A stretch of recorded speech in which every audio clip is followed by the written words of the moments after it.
No início do século XVIII, o mundo da ciência voltou sua atenção para o problema da eletricidade. Havia uma boa razão para isso. De fato, muitos cientistas e pessoas viviam de palestras proferidas. Ou eram palestrantes itinerantes, viajando de uma cidade para outra, falando para quem estivesse disposto a comprar ingresso, ou eram professores universitários. De qualquer maneira, precisavam atrair uma plateia. É claro que hoje, os professores universitários têm plateia garantida, mas isso é por causa dos cursos obrigatórios, uma invenção que veio depois. Em qualquer dos casos, para atrair uma plateia, eram precisas demonstrações vistosas, excitantes, e a eletricidade era perfeita para isso. Uma demonstração típica era pegar o menino de rua aí, dos seus 9 anos, pendurá-lo ao teto com fios de seda, carregá-lo com uma máquina eletrostática e permitir que o povo tirasse faíscas do seu nariz. Eu gostaria de lhes fazer essa demonstração, mas todos os meninos estavam ocupados. Assim, teremos que nos contentar com isso aqui. Mas primeiro gostaria de lhes explicar alguns princípios simples de eletricidade. Vamos demonstrar algumas coisas fora do comum. À primeira vista, o cientista professor e o mágico parecem ter muito pouco em comum. Fiquem à vontade para julgá-los. Mas não há dúvida que cada um deles poderia aprender uns bons truques um com o outro. Os dois reis negros ao longo da história. Se alguém praticou ciência ou feitiçaria, dependeu muitas vezes do ponto de vista do observador. Isso está exatamente na metade. Para encontrar essa carta, cortei o baralho ao meio.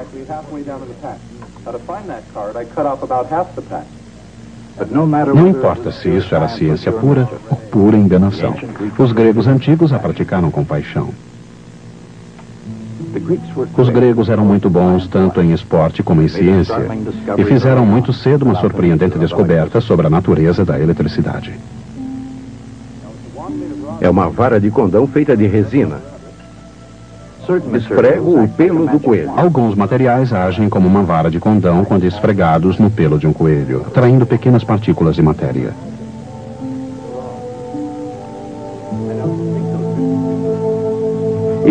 Finalmente, os cientistas seriam capazes de explicar exatamente como esse fenômeno, a eletricidade, realmente ocorre. E ao contrário do mágico profissional, os primeiros eletricistas mostravam-se dispostos a compartilhar os segredos do seu ofício. Um dos segredos da eletricidade, por exemplo, deixou de ser segredo desde que Benjamin Franklin começou a atuar na área. Ele revelou esse segredo em palavras simples, afirmando que algo chamado carga elétrica, era a causa da força elétrica. Uma ideia brilhante. Mas qual a relação entre carga e força? Na ciência, como na mágica, o momento certo é tudo. E na França, Charles Augustin Coulomb apareceu com a resposta.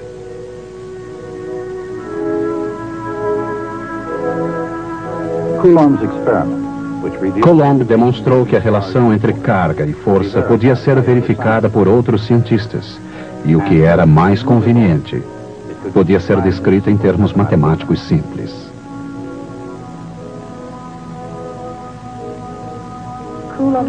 A lei de Coulomb afirma que a força elétrica é proporcional ao produto das cargas e inversamente proporcional ao quadrado da distância entre elas. Além disso, existem duas espécies de carga, a positiva e a negativa. Cargas elétricas de espécies diferentes se atraem. Cargas elétricas do mesmo tipo se repelem.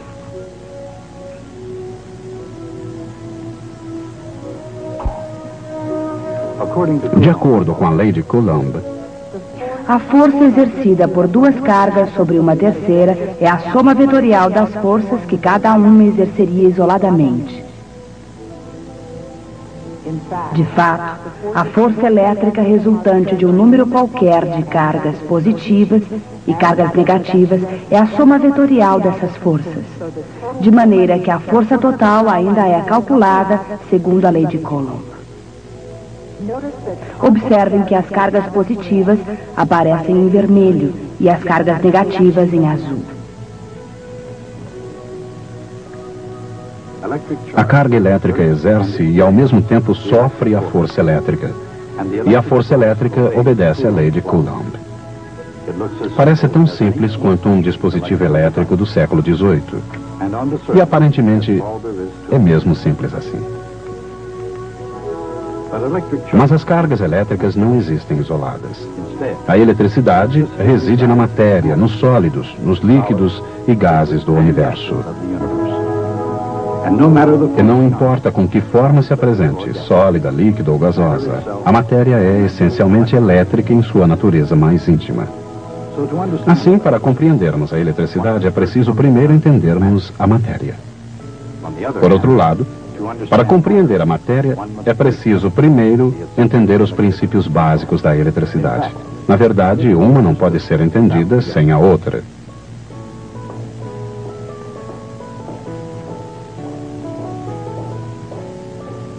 Em seu próprio escritório, Franklin começou a pensar na eletricidade como sendo um fluido que de alguma forma interagia com a matéria. Se houvesse uma quantidade excessiva desse fluido, Franklin acreditava que a matéria estava carregada positivamente com fluido elétrico. Se houvesse muito pouco fluido, ele acreditava que a matéria estava carregada negativamente com eletricidade. Assim, na imaginação de Franklin, a matéria estava em seu estado próprio, isso é, eletricamente neutra e equilibrada, apenas quando a quantidade adequada de fluido elétrico estivesse presente. Franklin foi o primeiro a ver a eletricidade em termos positivos e negativos. Mas em vez de visualizar dois diferentes tipos de carga, ele pensava em termos de uma quantidade muito grande ou muito pequena do mesmo fluido elétrico.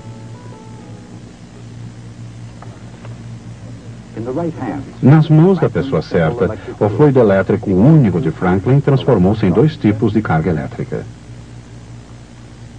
Elas desaparecem na xícara. Finalmente, acumulando conhecimentos obtidos pouco a pouco, os cientistas voltariam a reunir tudo numa estrutura única, cujos tijolos são átomos mantidos unidos por cargas elétricas positivas e negativas.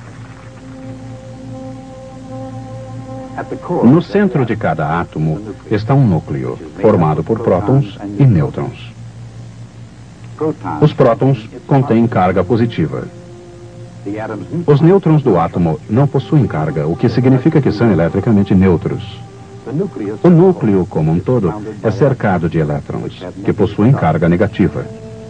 E no todo, cada átomo neutro possui o mesmo número de prótons e elétrons.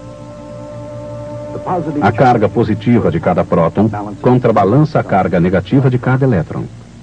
E eles são mantidos unidos pela força elétrica atrativa entre eles. Desaparecem na xícara de forma misteriosa. Mas esse equilíbrio muito especial, como qualquer outro, às vezes está longe de ser perfeito. Na verdade, nem todos os átomos são neutros. Alguns possuem elétrons a mais ou a menos, e nesse caso são chamados íons. De fato, os íons de sódio com uma carga resultante positiva e os íons de cloro com uma carga total negativa são mantidos unidos pela força elétrica em cristais que formam o sal de cozinha. Mas, quer seus átomos estejam ou não ionizados, sólidos, líquidos ou gases, toda a matéria no universo é mantida unida pela força elétrica.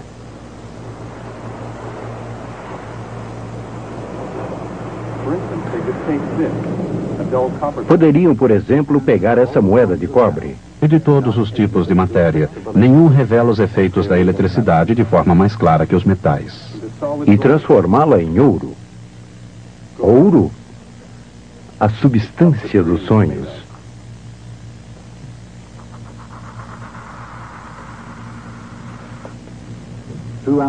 Através da história, os cientistas têm investigado profundamente a natureza dos metais.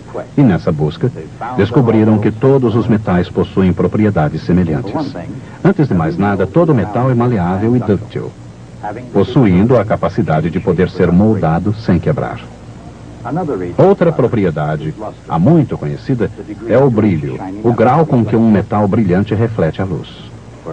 Durante muito tempo, apenas essas eram as propriedades conhecidas dos metais. Mas no século XVIII, os cientistas descobriram outra propriedade comum a todos os metais. Hoje, ela é chamada condutividade, a capacidade de conduzir a eletricidade.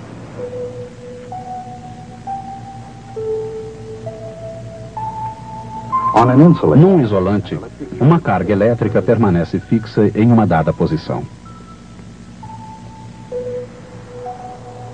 Mas no metal, ela se espalha rapidamente. Isto é, o metal conduz a eletricidade. Mais especificamente, é isso que acontece. Cada átomo de um metal pode ser imaginado como um íon positivo, com um ou dois elétrons mais externos girando em seu redor, não muito fortemente presos a ele. Quando dois átomos metálicos estão muito próximos, esses elétrons mais exteriores podem passar facilmente de um para o outro átomo. À medida em que mais átomos vão sendo acrescentados, os elétrons podem se dispersar mais.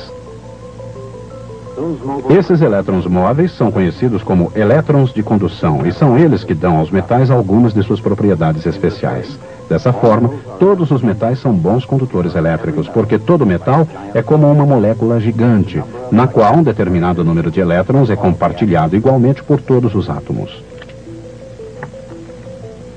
Podemos pensar no metal como uma estrutura de íons carregados positivamente unidos por um fluido de elétrons móveis.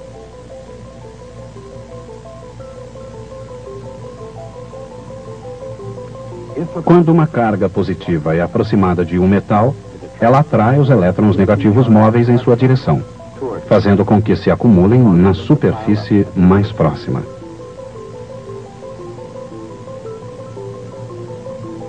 O resultado é que íons positivos, não contrabalançados pelos elétrons, permanecem na superfície distante.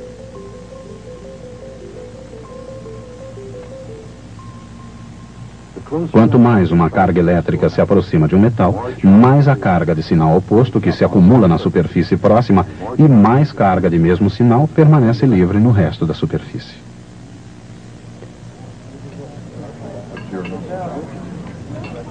E agora uma caixinha fantástica. Não sei se acreditam. Essas propriedades são usadas num instrumento científico que talvez pareça mágico. Esse instrumento é um eletroscópio de lâminas de ouro. Quando se aproxima uma carga elétrica do disco metálico, a folha de ouro se afasta da vareta.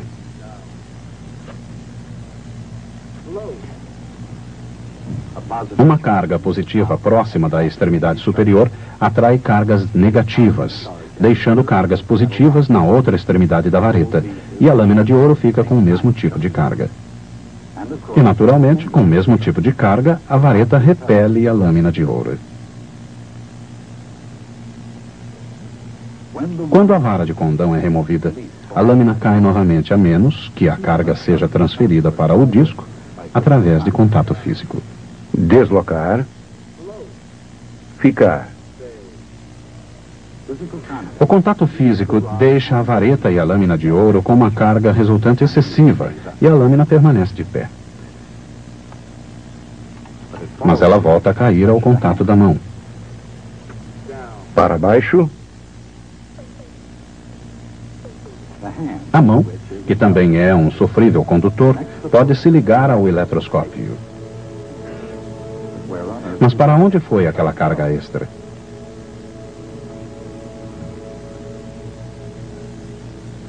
A caixa do eletroscópio está em contato com a Terra. Ela própria é um grande condutor.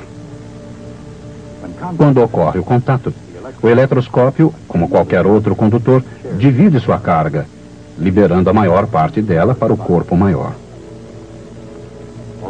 Embora, na realidade, apenas elétrons negativos se movimentem de um lugar para outro, o efeito é exatamente como se a carga positiva fluísse na direção oposta. A isso se chama ligar um condutor elétrico à Terra, ou simplesmente aterrar. E para todos os fins práticos, quando isso acontece, o condutor torna-se eletricamente neutro.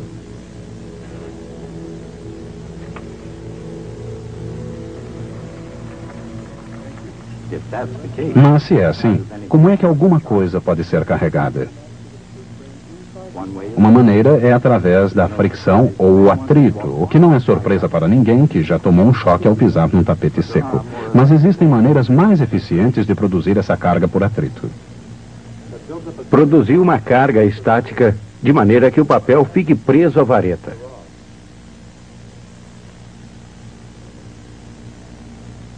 No século XVIII, eletricistas inventaram máquinas que acumulavam a carga elétrica através do atrito com um isolante, vidro, por exemplo, em rotação.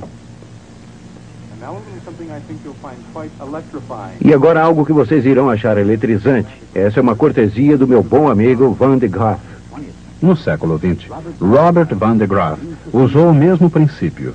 As cargas elétricas permanecem fixas na superfície de um isolante para apresentar uma novidade. Aqui embaixo, um cinto isolante capta a carga elétrica. A correia transportadora leva a carga para cima, para a parte superior da máquina, onde a carga é transferida para o interior da cúpula de metal.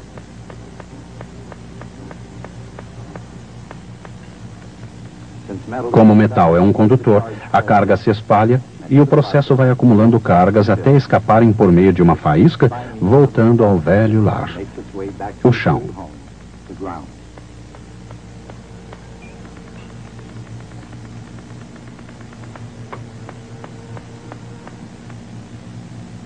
Mas a máquina de Van de Graaff tinha um potencial muito maior do que simplesmente despertar o interesse dos frequentadores de cabarés.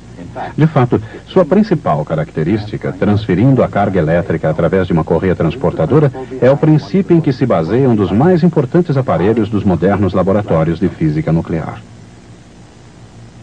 Essa câmara amarela, resistente, contém gás em alta pressão e foi projetada com o objetivo de impedir o escape de faíscas. No seu interior, onde não existem faíscas para descarregá-la, uma enorme carga positiva é acumulada pela correia transportadora no terminal principal em seu centro. Enquanto isso, um íon de carga negativa, nesse caso um átomo de carbono com elétron extra, está se preparando para uma viagem extraordinária. Impulsionado por outras cargas negativas, guiado por um campo magnético e mantido no centro do tubo por outro campo magnético, ele logo sente a força atrativa devido à carga positiva no terminal principal. Acelerado pela força elétrica entre o íon negativo e o terminal positivo, o íon move-se para frente com grande rapidez, até que uma colisão com átomos de gases libera alguns elétrons, transformando o íon negativo em positivo. Acelerado mais uma vez pela força elétrica, o íon prossegue em direção ao seu destino. Nesse caso, uma colisão nuclear entre o carbono e um alvo de hélio.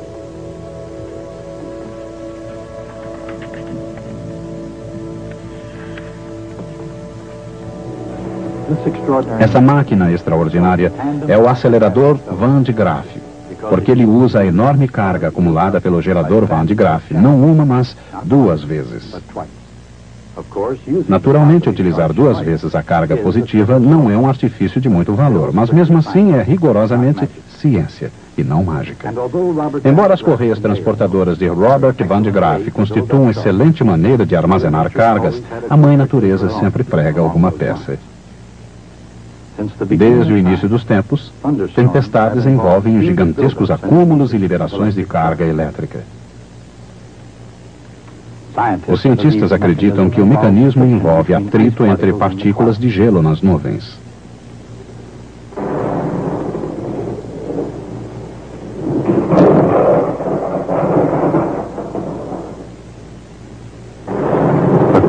Tempestade. Mas o atrito não é a única maneira pela qual a carga pode ser transferida. Esta placa de metal parece ficar carregada pelo simples toque. Não se trata de mágica, embora aqui seja utilizado um truque. Se uma carga positiva é aproximada de um metal, a carga negativa correrá em sua direção, enquanto a carga positiva permanece no outro lado. Assim, se o metal for temporariamente ligado à Terra, a carga flui entre o metal e a Terra, deixando o metal negativamente carregado quando o contato é interrompido. Mas se carregarmos o suporte, observaremos uma incrível reação. Esse princípio é chamado carga por indução. E pode parecer mágica para uma plateia que não perceba que existem cargas elétricas aprisionadas no plástico. É por isso que a placa de metal parece ter sido carregada com um simples toque. O truque é que ao se tocar a placa, isso provoca uma ligação momentânea à Terra e é isso que a deixa eletricamente carregada. Esta não é a máquina do tempo de H.G. Wells. É uma máquina conhecida como o gerador Windhurst, uma das diversas maneiras utilizadas no início para se produzir eletricidade.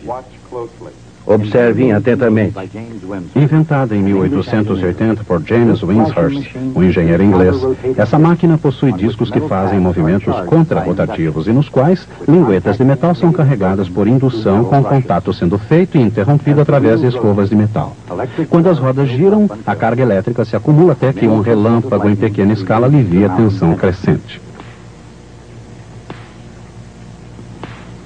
Um dos segredos do sucesso da máquina de Windhurst é o dispositivo utilizado para armazenar a carga elétrica. É a garrafa de Leyden, cujo nome é uma homenagem ao lugar onde nasceu, a Universidade de Leiden. O princípio básico da garrafa de Leyden é tão simples quanto ela própria. Numa garrafa de Leyden, tanto a sua parte interna quanto a externa são metais, separadas pelo vidro. Se a parte interna é carregada e a externa ligada à Terra, resultam iguais quantidades de cargas opostas em ambos os lados do isolante. E essas cargas opostas são mantidas nos seus lugares pela forte força elétrica entre elas. A garrafa de Leyden foi um dos melhores truques dos eletricistas do século XVIII, muitas vezes também artistas talentosos. Naturalmente, o mágico moderno tem seus próprios truques. E esses truques ilustram, acima de tudo, a maior das diferenças entre mágica e ciência. A arte do mágico é confundir os sentidos e criar mistério. Mas a tarefa do cientista é expandir os sentidos e solucionar mistérios. Um cabelo vivo? Se ficou decepcionado, talvez eu possa transformá-lo no que estava esperando.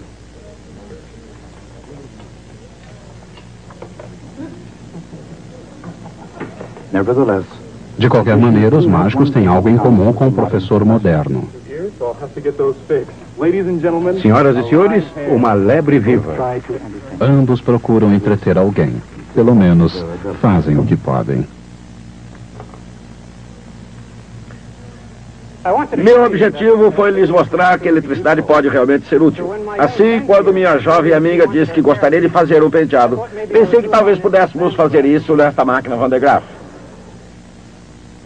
Não vai machucar.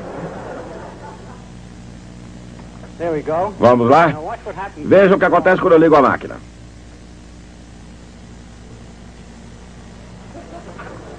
Estão vendo?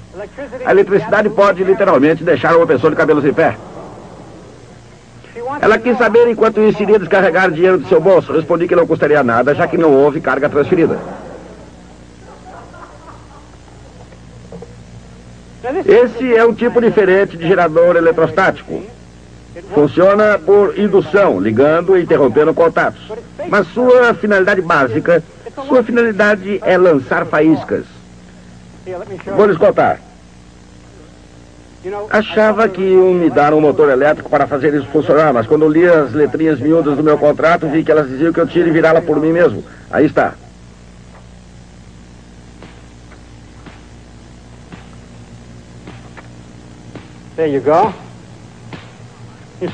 É uma máquina de produzir relâmpagos. Na verdade, uma máquina bastante perigosa. Se eu pegar a coisa errada na hora errada, vocês poderão perder um professor ou, no mínimo, aprender algumas palavras que não fazem parte do currículo.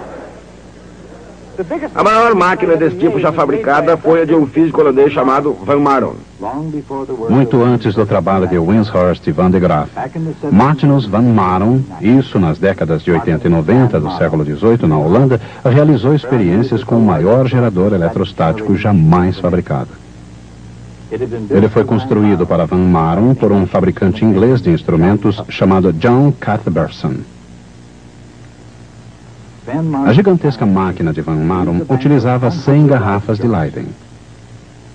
Seus discos giratórios mediam quase 2 metros de diâmetro e podiam arremessar um raio a uma distância de mais de 60 centímetros. Era uma espécie de dinossauro eletrostático, o ponto final da evolução dos geradores eletrostáticos do século XVIII. Dentro de poucos anos estaria extinto, pois na Itália, Alessandro Volta inventaram um aparelho muito mais elegante e útil. Um aparelho que conduziria eletricidade a uma nova era, a bateria elétrica. Logo chegaremos à bateria. Mas primeiro quero lhes falar de uma outra nova ideia, a ideia de campo elétrico. É isso que faremos a próxima vez.